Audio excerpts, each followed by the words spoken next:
اب تو ایاز صادق صاحب نے بھی کہہ دیا ہے کہ نواز شریف جنوری میں واپس آ رہے ہیں، یعنی اگلے سال پہلے مہینے واپس آ رہے ہیں. ہر پچھلے 3 سال میں ہم دیکھ رہے ہیں کہ ہر 2-3 مہینے کے بعد جو ہے نا یہ خبر پھیل جاتی ہے کہ نواز شریف صاحب واپس آ رہے ہیں، نواز شریف صاحب واپس آ رہے ہیں. لیکن ابھی تک ہم دیکھ رہے ہیں کہ ان کی واپسی نومبر میں بھی کہا جا رہا تھا، پھر دسمبر میں بھی کہا جا رہا تھا. تو کیا اس بار جو ہے وہ واقعی جنوری میں آنے کا فیصلہ ہو چکا ہے؟ اور دوسرا یہ کہ قانونی معاملات حل ہونے تھے ان کے آنے سے پہلے، تو ابھی تک تو ہم ان میں کوئی پیش رفت نہیں دیکھ رہے.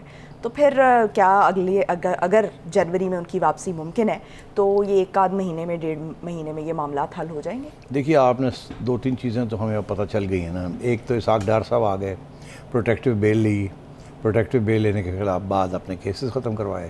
اب اپنی جو پراپرٹیز ان کی جو ایف پی آر نے سیز کر لی تھی ان کو بھی انفریز کروا دیا. اب لیٹسٹ خبر یہ ہے کہ سلیمان شہباز وہ انہوں نے بھی اپلیکیشن دینے کا ارادہ کیا ہے کہ ہم انہیں بھی پروٹیکٹیو بیل مل جائے، وہ بھی واپس آنا چاہ رہے ہیں. وہ بھی 3 سال سے باہر بیٹھے ہوئے ہیں. تو اس کا یہ مطلب ہے کہ کچھ راستے اب وہ کھل رہے ہیں. اور یقینی طور پہ اگر الیکشن کی طرف کسی سٹیج پہ جانا ہے تو میں نے تو پہلے بھی یہ کہا ہے کہ اس سے پہلے کم از کم 4-5 مہینے پہلے نواز شریف صاحب واپس آ جائیں گے. ظاہر ہے کہ پارٹی لیڈ کرنی ہے انہوں نے تو آئیں گے ہی نا. تو 3 ماہ کی تو کیمپین ہوتی ہے، اس سے پہلے آ کے اپنے وہ کورٹ کیسز جو ہیں وہ ختم کروانے ہیں، جیسے میں نے کہا لیول پلینگ فیلڈ کروانی ہے. تو اب باتیں شروع ہو گئی ہیں. خان صاحب عمران خان لگے ہوئے ہیں الیکشن کرانے ہیں. میں نے کہا تھا جون جولائی میں شاید اس کا اعلان ہو جائے اور کچھ معاملہ آگے بڑھے. تو اس کا یہ مطلب ہے کہ پھر اگر میاں صاحب نے آنا ہے تو جنوری میں یا فروری میں آئیں گے وہ، اس میں تو کوئی اور شک نہیں ہے. مگر اگر خان صاحب کامیاب نہیں ہوتے اور یہ الیکشن چلے جاتے ہیں آگے اور نہیں مانتی حکومت کہ جی نہیں ہم تو اکتوبر سے پہلے نہیں کرائیں گے، تو پھر ہو سکتا ہے نواز شریف صاحب کی واپسی جو ہے وہ ڈیلے ہو جائے. تو یہ سارا ڈیپینڈ کرتا ہے کہ کب یہ فیصلہ ہوتا ہے کہ الیکشنز کب کروانے ہیں. جی، تو نون لیگ کے لیے کیا بہتر ہے کہ آ کر جنوری میں یا فیبرری میں ایک لمبا عرصہ جو ہے 7-8 مہینے نواز شریف کی اپنی موجودگی میں الیکشن مہم چلائیں، یا پھر جو ہے وہ الیکشن سے چند روز پہلے آ جائیں گے؟ نہیں چند روز پہلے آنے کی بات نہیں ہے نا. ابھی تو میں نے کہا آپ سے کہ اپنے کیسز ختم کروانے ہیں نا، لیول پلینگ فیلڈ کرنی ہے. تو چند روز آنے سے پہلے کیا ہوگا؟ آ کے کیسز ختم ہوں گے نا، عدالتوں میں جانا پڑے گا وکیلوں کے ساتھ وغیرہ وغیرہ. پھر پارٹی کے لیے لوگوں کو ملنا ہوگا. آج کی خبر یہ بھی ہے کہ جی جو سیٹیں دینی ہیں آگے نامینیشنز جو ہونی ہیں وہ میاں صاحب خود بیٹھ کے فیصلہ کریں گے کہ عظمیٰ کو دینی ہے، سیٹھی کو دینی ہے، سو آن. تو یہ اس کے لیے وقت لگتا ہے. اور کیمپین کوئی آسان کام نہیں ہے کہ 10 دن پہلے آ کے آپ کیمپین کریں، ایسے نہیں ہوتا. بات یہ ہے کہ وہ لیڈر ہیں پارٹی کے، ووٹ ان کا ہے، ووٹ اور کسی کا نہیں ہے. تو اس لیے ان کا آنا اور ویل ان ٹائم ضروری ہے. تو قانونی معاملات بھی کرنے پڑیں گے نا. اس کے بغیر دیکھیے وہ ابھی ہیڈ آف دا پارٹی بھی نہیں ہے اور پارٹی کے اور وہ حصہ بھی نہیں لے سکتے. میں آپ کو کہہ رہا ہوں کہ انہوں نے اپنا وہ نائلی جو ہے وہ ختم کروانی ہے. اس کے بعد انہوں نے الیکشن لڑنی ہے اور اگر الیکشن جیتتے ہیں تو وہ خود پرائم منسٹر بننا چاہیں گے.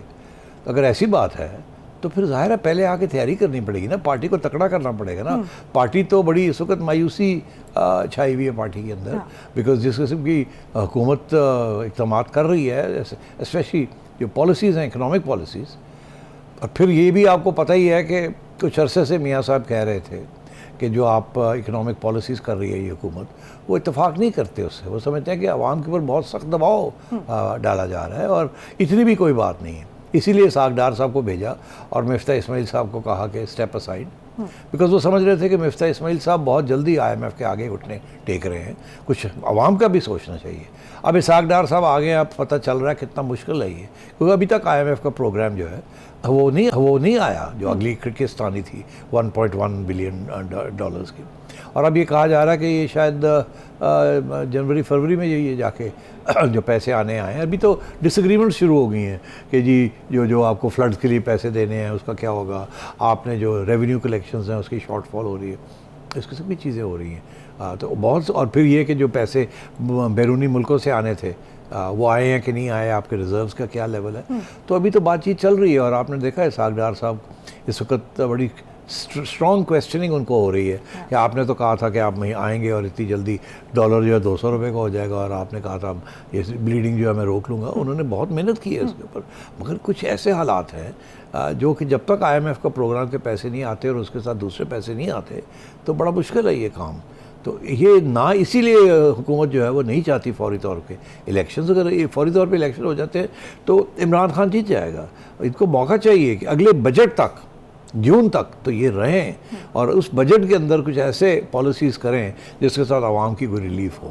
اور اسی لیے آپ نے دیکھا عمران خان نے بھی یہ کہا ہے کہ بجٹ سے پہلے الیکشن کی طرف جانا ہے اور اگلی حکومت آ کے بجٹ کرے، اسی لیے وہ مارچ کی بات کر رہے ہیں. اچھا سیٹھی صاحب، ایک مذاکرات کے حوالے سے اسحاق ڈار کی اور صدر صاحب کی جو ہے وہ ملاقات ہوئی ہے، تیسری ملاقات ہوئی ہے. ان مذاکرات کا ایجنڈا کیا ہے؟ اور جو مولانا صاحب ہیں ان کو ہم دیکھ رہے ہیں کہ وہ تو ان کے تو شدید تحفظات ہیں، وہ کہہ رہے ہیں کہ انہوں نے ہمیں چور ڈاکو کہا ہوا ہے اور انہوں نے کہا تھا کہ ہم ان لوگوں کے ساتھ کبھی نہیں بیٹھیں گے.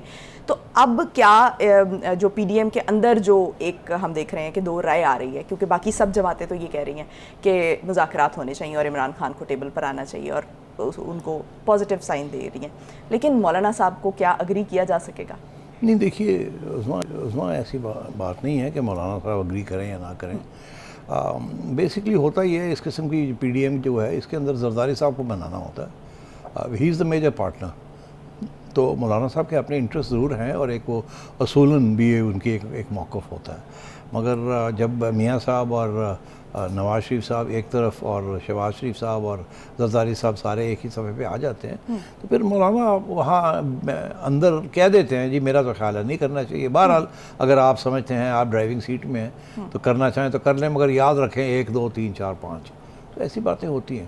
آئی ڈونٹ تھنک مولانا کا، دیکھیے یہ نون لیگ کے اندر بھی تو بڑے لوگ ہیں نا جو کہتے ہیں مذاکرات نہیں کرنے ہیں.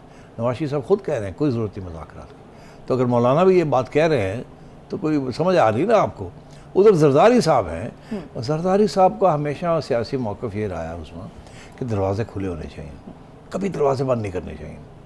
تو ان کے دروازے ہمیشہ کھلے ہیں. کبھی وہ چودھری شجاعت کے پاس ملنے چلے جاتے ہیں، کبھی وہ کہتے ہیں کہ کوئی بات نہیں مذاکرات بھی کر لیتے ہیں، کبھی وہ اسٹیبلشمنٹ سے کر رہے ہوتے ہیں، کبھی ادھر کبھی ادھر. تو وہ اصلی سیاستدان ہیں اور وہ ہمیشہ politics of negotiation and compromise کرتے ہیں. تو میں یہ سمجھتا ہوں ابھی بھی یہ جو سو کالڈ مذاکرات ہو رہے ہیں، سب کو پتہ ہے اس بات کا کہ سیکنڈ لیول لیڈرشپ کر رہی ہے، یہ ٹاپ لیول لیڈرشپ نہیں کر رہی. عارف الوی صاحب جو تھوڑی بہت نیگوسیشن کروا رہے ہیں اس میں ٹاپ لیول لیڈرز نہیں ہیں. تو اس لیے یہ ابھی ابتدائی سٹیج. میرا خیال ہے کہ یہ وقت لگے گا، مگر اب کیونکہ عمران خان صاحب جنہوں کہتے ہیں نا کالا پہ ہے کہ جی ابھی کرو نہیں تو پھر میں ڈیزالو کرنے جا رہا ہوں. تو اب دیکھنا یہ ہے کہ یہ مذاکرات کی باتیں ہوں گی، مگر کیا عمران خان صاحب اب کیا کریں گے؟ کیونکہ یہ تو نہیں ہوگا عظمیٰ کے عمران خان صاحب کہتے ہیں کہ جی مذاکرات کرو نہیں تو میں جا رہا ہوں، کہیں گے جانا تو جا، پھر دیکھیے تو جاننا کہ نہیں جانتا. تو اس لیے اب وہ سٹیج آئی ہوئی ہے. یہ مذاکرات والی بات جو ہے نا یہ اس سٹیج پہ آئے گی جب خان صاحب یہ فیصلہ کریں گے کہ انکنڈیشنل ڈائلاگ ہوگا اور وہ راتوں رات اس کے کوئی فیصلے نہیں ہوں گے. اس کے اندر پارلیمنٹ میں جانا پڑے گا، بیٹھ کے صحیح طریقے سے یہ کام کرنا پڑے گا. دھمکی کے ساتھ کام نہیں چلے گا. ابھی تک تو وہ سمجھتے ہیں نا دھمکیوں کے ساتھ کام چل رہا ہے. تو اسے اب دیکھنا یہ ہے کہ خان صاحب کو کب سمجھ آتی ہے اس بات کی.